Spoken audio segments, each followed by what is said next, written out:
ഇപ്പോൾ വരുന്നൊരു വാർത്തയാണ്. പാകിസ്ഥാനിൽ നിന്ന് ബിലാവൽ ഭൂട്ടോയുടെ ഒരു ഭീഷണി വന്നിരിക്കുന്നു. ഒന്നുകിൽ ഞങ്ങൾക്ക് വെള്ളം തരണം, അല്ലെങ്കിൽ നിങ്ങളുടെ രക്തം ഞങ്ങൾ എടുക്കും. സിന്ധു നദി പാകിസ്ഥാൻ്റേതാണ് എന്നാണ് അദ്ദേഹം പറയുന്നത്. പീപ്പിൾസ് പാർട്ടിയുടെ ചെയർമാനാണ് ബിലാവൽ ഭൂട്ടോ എന്ന് നിങ്ങൾക്കറിയാം.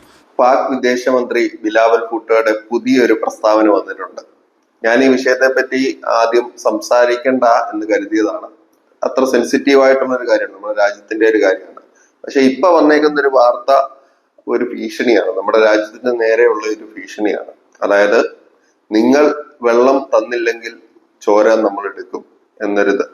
അതായത് സിന്ധു നദിയിലുള്ള ജലം മരവിപ്പിച്ചു, മീൻസ് അത് അവർക്ക് കൊടുക്കാനുള്ള ഇത്ര നാളും കൊടുത്തോണ്ടിരുന്നു, അവരുടെ കാർഷിക ആവശ്യങ്ങൾക്കൊക്കെ വേണ്ടിയിട്ട് അത് കൊടുത്തോണ്ടിരുന്നു. അതിപ്പോൾ നമ്മുടെ രാജ്യം വേണ്ടാന്ന് വെച്ചു. ഈ ഒരു ഭീകരാക്രമണം നടന്നതിന്റെ ഒരു പശ്ചാത്തലത്തിലാണ് അത് വേണ്ടാന്ന് വെച്ചത്. അത് വളരെ മികച്ചൊരു തീരുമാനമാണ്, രാജ്യം എടുത്തേക്കുന്ന വളരെ മികച്ചൊരു തീരുമാനമാണ്. കാര്യം പാകിസ്ഥാനെ സംബന്ധിച്ചിടത്തോളം പോയി 10 പേരെ കൊല്ലുന്നതിലും ഏറ്റവും വലിയ അടിയാണ് ഈ ഒരു കാര്യം എന്ന് പറഞ്ഞു കഴിഞ്ഞാൽ, പാകിസ്ഥാന്റെ ഒരു ഘടന എങ്ങനെയാണെന്ന് വെച്ച് കഴിഞ്ഞാൽ കാർഷിക സമൂഹമാണ്, കൃഷിയൊക്കെ വെച്ചിട്ടാണ്. ഒന്നാമത് തകർന്നു കിടക്കുന്ന ഒരു എക്കോണമിക്കലി ആണെങ്കിലും എങ്ങനെ നോക്കിയാലും തകർന്നു കിടക്കുന്ന ഒരു രാജ്യമാണ്. ഒന്നിനും ഒരു വാല്യൂ ഇല്ല, ആ ഒരു ഉയർച്ച ഇല്ലാത്തൊരു രാജ്യമാണ്. അപ്പൊ ആ ഒരു രാജ്യത്തില് ഇങ്ങനെയും കൂടെ ഒരു അടിയും കൂടെ കിട്ടിക്കഴിഞ്ഞാൽ ആ രാജ്യം മൊത്തത്തിൽ തകർന്നു പോകും. അവിടുത്തെ എല്ലാ സിറ്റുവേഷനും കാര്യങ്ങളും എല്ലാം ഇല്ലാണ്ടാവും.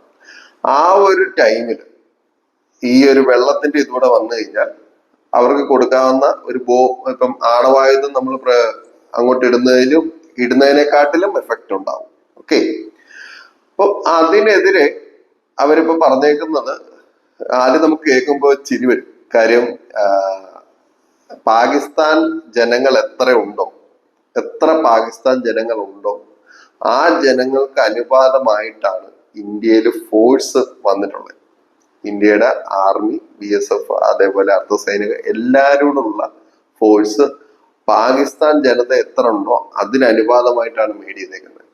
ഒരാളെന്ന രീതിയിൽ സൈന്യത്തിനോട് പാകിസ്ഥാനിലെ ജനങ്ങൾ സഹിതം ഏറ്റുമുട്ടിയാൽ പോലും മീൻസ് ബാക്കിയുള്ള ഇന്ത്യയിലെ ജനങ്ങൾ സേഫ് ആയിരിക്കും. ആ ഒരു രീതിയിലാണ് എക്യുപ്മെന്റ് ബേസ് ചെയ്തിട്ടും ആർമിഡ് ഫോഴ്സ് ചെയ്തിട്ടും എല്ലാ രീതിയിലും വെച്ചേക്കുന്നത്. എന്നിട്ടും ഇത്രയും പബ്ലിക് ആയിട്ട് ഈ ഒരു കമന്റ് പറയാനുള്ള ധൈര്യം എവിടുന്ന് കിട്ടി? നമുക്ക് ചിലപ്പോൾ വികാരം വരാം, നമ്മൾ ഇതിനെതിരെ പ്രക്ഷോഭിക്കാം, അല്ലെങ്കിൽ അവരെ കളിയാക്കാം, പേടിച്ചിട്ട് പറയുന്നതാണെന്ന് പറയാം. ഒക്കെ ശരിയാ, ചിലപ്പോൾ പേടിച്ചിട്ട് പറയുന്ന ആയിരിക്കാം. പക്ഷെ ഇത് നമ്മളെ ചിന്തിപ്പിക്കുന്ന വേറെ കുറെ കാര്യങ്ങളുണ്ട്. ഇത്രയും ഒക്കെ സുരക്ഷ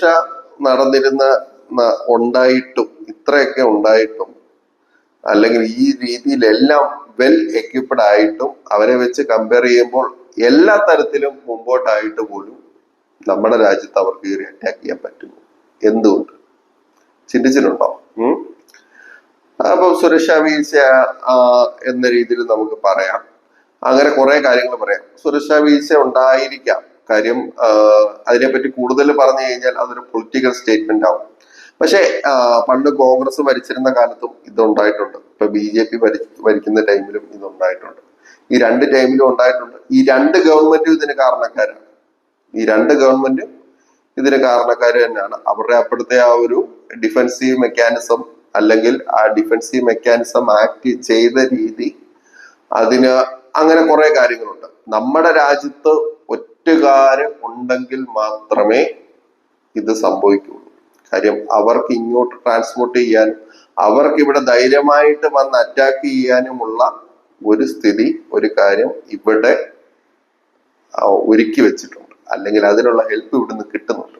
എങ്ങനെ കിട്ടുന്നുണ്ട് അതിനെപ്പറ്റി ചിന്തിച്ചിട്ടുണ്ടോ?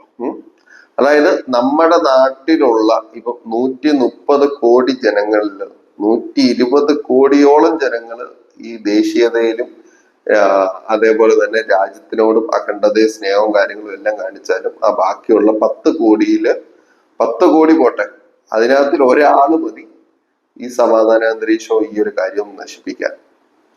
അപ്പൊ അതിനകത്ത് ചിന്തിപ്പിക്കുന്ന ഏറ്റവും റൂട്ടിലോട്ട് പോകുന്നൊരു കാര്യമുണ്ട്.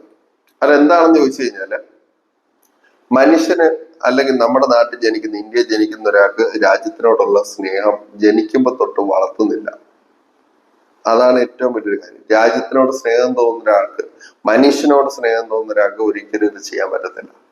രാജ്യത്തിനോടുള്ള സ്നേഹം, മനുഷ്യനോടുള്ള സ്നേഹം ഒരു തിരിച്ചറിവ് ഉണ്ടാവുന്ന കാലഘട്ടം, അതിപ്പോ ഒരു 1-ാം ക്ലാസ്സിലോ 2-ാം ക്ലാസ്സിലോ തൊട്ടോ, അല്ലെങ്കിൽ അങ്ങ് മീൻസ് ആ ഒരു ഏറ്റവും ചെറിയ ആ ഒരു പാഠ്യപദ്ധതിയിലോ അല്ലെങ്കിൽ സ്വന്തം വീട്ടിൽ നിന്നോ ഒക്കെ ആ ഒരു രീതിയിലുള്ള ഒരു എന്താ കുത്തിവെക്കുക എന്ന് പറയും. പക്ഷെ അങ്ങനെ ചിന്തിച്ചാലും കുഴപ്പമില്ല. ആ ഒരു ഫീല് മനസ്സിൽ ഉണ്ടായി കഴിഞ്ഞാൽ അത് വളർന്ന് വളർന്ന് വളർന്ന് വളർന്ന് വളർന്ന് വന്നു കഴിഞ്ഞാൽ ശരിയാവും.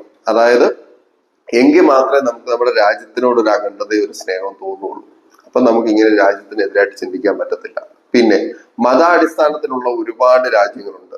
മതാടിസ്ഥാനത്തില് ഇതുണ്ട്, എന്താ, നേപ്പാളുണ്ട്, ഹിന്ദു രാഷ്ട്രമുണ്ട്. അതേപോലെ തന്നെ ക്രിസ്ത്യാനികൾക്ക് രാഷ്ട്രമുണ്ട്, മുസ്ലിങ്ങൾക്ക് കുറെ രാഷ്ട്രങ്ങളുണ്ട്. അങ്ങനെ എല്ലാവർക്കും രാഷ്ട്രമുണ്ട്. പക്ഷെ എല്ലാവർക്കും കൂടെ ഉള്ള രാഷ്ട്രം ഇന്ത്യ മാത്രമേ ഉള്ളൂ. അതാണ് ഇന്ത്യയുടെ ഏറ്റവും വലിയൊരു സൗന്ദര്യം. അത് വേണ്ട എന്ന് ഇന്ത്യക്കകത്തിരുന്ന് പറയരുത്. അത് മുസ്ലിം ആയാലും ഹിന്ദു ആയാലും. മുസ്ലിം ഹിന്ദു ആണെന്ന് പറഞ്ഞുകൊണ്ടിരിക്കുന്നത്. അപ്പൊ ഇവർ രണ്ടുപേരും മീൻസ് പാകിസ്ഥാൻ മുസ്ലിങ്ങൾക്ക് പതിച്ചു കൊടുത്തതല്ലേ പാകിസ്ഥാനും ബംഗ്ലാദേശും. പിന്നെ എന്തിനാണ് മുസ്ലിങ്ങള് ഇന്ത്യക്കകത്ത് നിൽക്കുന്നേ എന്ന് ഹിന്ദുക്കൾ ചോദിക്കരുത്. അതേപോലെ തന്നെ ഇത് ഞങ്ങളുടെ നാടാണ്, ഹിന്ദുക്കളെ കൊല്ലണം എന്ന് മുസ്ലിങ്ങളും ചോദിക്കരുത്. അതല്ല നമ്മുടെ രാജ്യത്തിന്റെ സ്വഭാവം. അതാദ്യം മനസ്സിലാക്കണം. അല്ലെങ്കിൽ അത് പുതിയ തലമുറയെ പഠിപ്പിച്ചു കൊടുക്കാനെങ്കിലും തയ്യാറാവണം. ഇതൊന്നും ചെയ്തില്ല എന്നുണ്ടെങ്കിൽ ഒന്നും ഉണ്ടാകാൻ പോകത്തില്ല. ഇന്ത്യ എന്താണ്, ഇന്ത്യയുടെ കാഴ്ചപ്പാട് എന്താണ്, ഇന്ത്യ എന്താണ് ഉദ്ദേശിക്കുന്നതെന്ന് ഈച്ച് ആൻഡ് എവരി പേഴ്സൺ എല്ലാവരിലേക്കും എത്തിക്കാൻ പറ്റണം. അത് എത്തിക്കാൻ എനിക്ക് എന്തെങ്കിലും ചെയ്യാൻ പറ്റുമെങ്കിൽ അതിനു വേണ്ടിയിട്ട് മാത്രമാണ് ഇപ്പോൾ ഈ സംസാരിക്കുന്നത്. എങ്കിൽ മാത്രമേ ഈ ഭീകരത എന്ന് പറയുന്നത് നമുക്ക് അതിന്റെ വേരിൽ പോയി അറുത്ത് കളയാൻ പറ്റുള്ളൂ. അല്ലെങ്കിൽ ഇത് വീണ്ടും ഇങ്ങനെ മുട്ടി മുളച്ചുകൊണ്ടിരിക്കും. സ്വന്തം രാജ്യത്തിനെക്കാട്ടിലും സ്വന്തം ജീവിതത്തെക്കാട്ടിലും മതമാണ് ഏറ്റവും വലുത് എന്ന് പറഞ്ഞു കഴിഞ്ഞാൽ പിന്നെന്താ പറയാൻ. അവിടെ ഭീകരാക്രമണം ഉണ്ടായപ്പോൾ മീൻസ് മതം ഏതാണെന്ന് ചോദിച്ചിട്ട് കൊന്നു എന്നാ പറയുന്നത്. അത് സത്യമാണോ എന്ന് നമുക്കറിയില്ല, നമുക്ക് വാർത്ത വന്നതാണ്. അത് സത്യമാണ് എന്നുണ്ടെങ്കിൽ അതൊരു ഭീകരമായ ഒരു കാര്യമാണ്. മതം നോക്കി മനുഷ്യനെ കൊല്ലുന്നത് ഭീകരമായ ഒരു കാര്യമാണ്.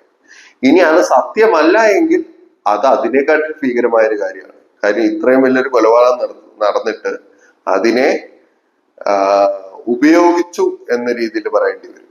ഈ രണ്ട് കാര്യമുണ്ട്.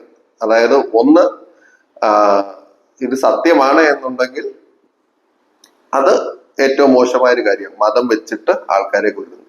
സത്യമല്ല എന്നുണ്ടെങ്കിൽ അത് ആ ഒരു മരണം പോലും കച്ചവടമാക്കുന്ന അല്ലെങ്കിൽ രാഷ്ട്രീയ പ്രേരിതമായിട്ട് ഉപയോഗിക്കാൻ വേണ്ടിയിട്ട് ആൾക്കാര് നിൽക്കുന്നുണ്ട്. ഇത് രണ്ടും നമ്മുടെ നാടിന് വിപത്താണ്. പിന്നെ ദേശീയത എന്ന് പറയുന്നത് ഇപ്പം കോൺഗ്രസ് ആണെങ്കിലും BJP ആണെങ്കിലും അവർക്ക് വേണ്ടിയിട്ട് അവരുടെ രാഷ്ട്രീയ ലാഭത്തിന് വേണ്ടിയിട്ട് ഉപയോഗിക്കുകയാണ്. രാഷ്ട്രീയ ലാഭത്തിന് വേണ്ടി ഉപയോഗിക്കുകയാണ്. ഒരു പക്ഷെ ഇപ്പൊ അത് ഇത്തിരി കൂടുതലാന്ന് തന്നെ പറയേണ്ടി വരും. രാഷ്ട്രീയ ലാഭത്തിന് വേണ്ടിയിട്ട് ദേശീയത ഉപയോഗിച്ചുകൊണ്ടേ ഇരിക്കുകയാണ്.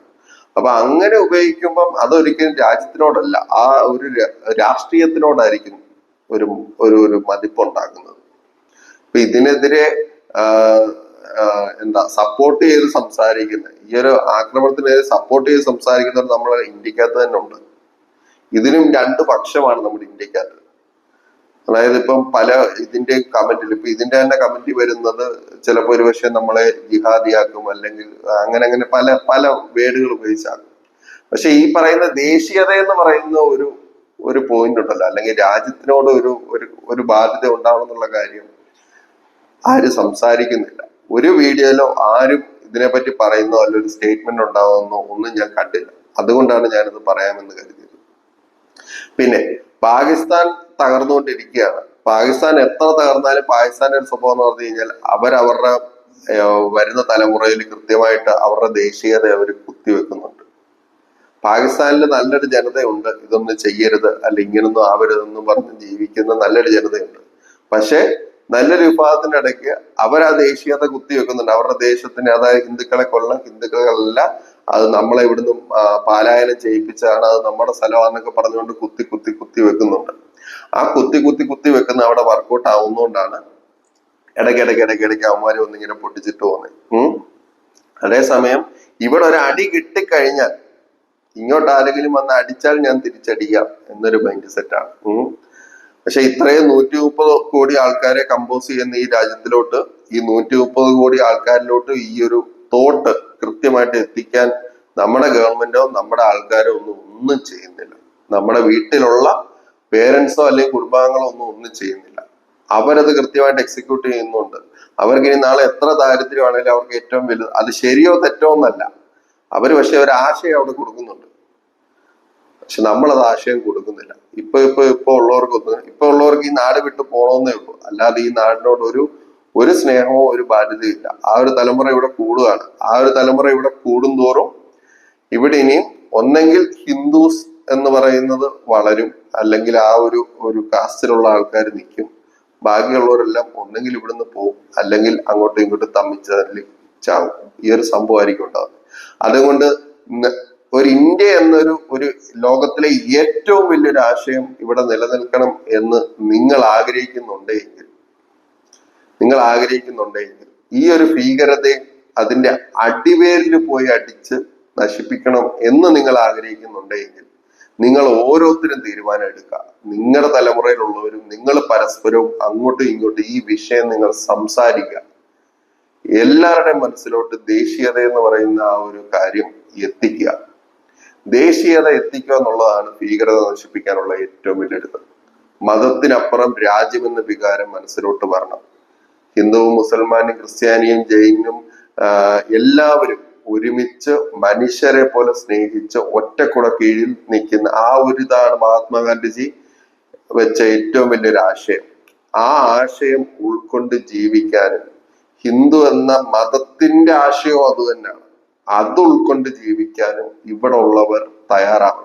ഹിന്ദു അങ്ങനെ ചിന്തിച്ചത് കൊണ്ടാണ്, അല്ലെ ഹിന്ദു എന്ന മതത്തിന്റെ ആശയം അങ്ങനെ ആയതുകൊണ്ടാണ് ഇന്ത്യയില് ക്രിസ്ത്യാനിയും അതേപോലെ തന്നെ മുസൽമാനും ഒക്കെ ഇവിടെ വന്നപ്പോ അവരെ സ്വീകരിച്ച് കയറ്റിയത്. അത് മനസ്സിലാക്കാൻ ഹിന്ദുക്കള് തയ്യാറാവണം. അതാണ് ഹിന്ദുയിസം എന്ന് മനസ്സിലാക്കാൻ ഹിന്ദുക്കൾ തയ്യാറാവണം. പിന്നെ നിങ്ങളെ ഇവിടെ പാലായനം ചെയ്ത് വിടുവോ, അല്ലെങ്കിൽ നിങ്ങൾക്ക് വന്നിട്ട് ഇടയ്ക്കിടയ്ക്ക് കൊന്നിട്ട് പോകണം, ഇവിടുത്തെ ഹിന്ദുക്കളെ കൊല്ലണം എന്ന് ഈ മുസൽമാന്മാര് ചിന്തിക്കുന്നത് കൊണ്ടും അങ്ങനെ ഒരു വിഭാഗം അതിനകത്തുള്ളത് കൊണ്ടുമാണ് ഈ പറയുന്ന പോലെ ബാക്കിയുള്ള മുസൽമാന്മാർക്കും ഈ ചീത്തപ്പേരുണ്ടാവുന്നത്. അതുകൊണ്ട് അത് ഒഴിവാക്കാനും ശ്രമിക്കണം. ജാതി മതം എന്നുള്ളത് ആ ഒരു കാഴ്ചപ്പാട് മാറണം.